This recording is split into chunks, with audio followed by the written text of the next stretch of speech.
සාප කරන්න එපා කිසි කෙනෙකුට. අරක නිසා මට මේක වුණා කියලා. කොච්චර වැරදි කර කර බේරි බේරි ඉන්නවද ඒ උන්? අහුවෙන්නේ නැතුව.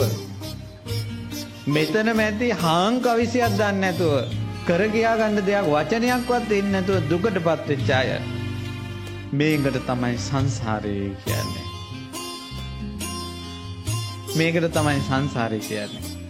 ඒ නිසා පින්වත්නි ගැලවෙන්න නම් එකම පොටයි පේන්නේ දැන් නම්.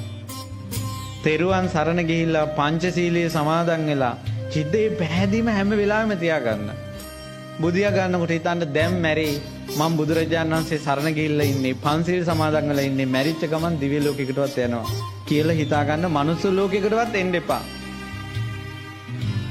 මනුස්ස ලෝකයකට ආවොත් එහෙම දැන් එළියට ගිය ගමන් රාගෙට කරුණ ඕන තරම්, තරහට කරුණ ඕන තරම්, බොණ්ඩ කරුණ ඕන තරම්, කඩයක් ගානේ බොණ්ඩ දේවල් ඇති.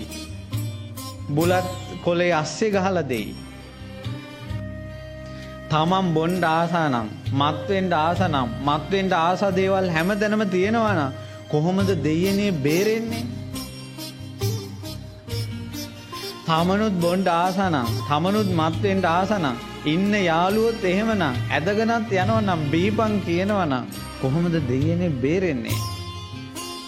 මනුස්ස ලෝකයකටවත් එන්න එපාය.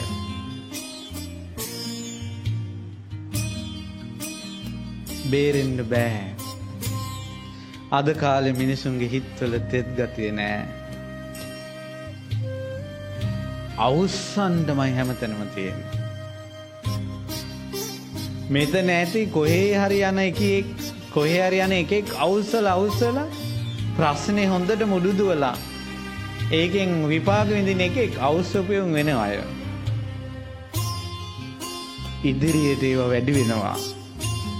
ආය මනුස්ස ලෝකෙකටවත් එන්න එපා. තිසරණේ හරියට නිතර මම බුදුන් සරණ ගිහිල්ලා ඉන්නේ, ධර්මයේ සරණ ගිහිල්ලා ඉන්නේ, සංඝයා සරණ ගිහිල්ලා ඉන්නේ, මම පන්සිල් පද පහ රකින්නවා කියන එක නිතර සිහි කර ඒ සීලයත් ඒ සරණත් තුල පිටලා හිටියොත් ඔයාලා ගොඩ යනවාමයි.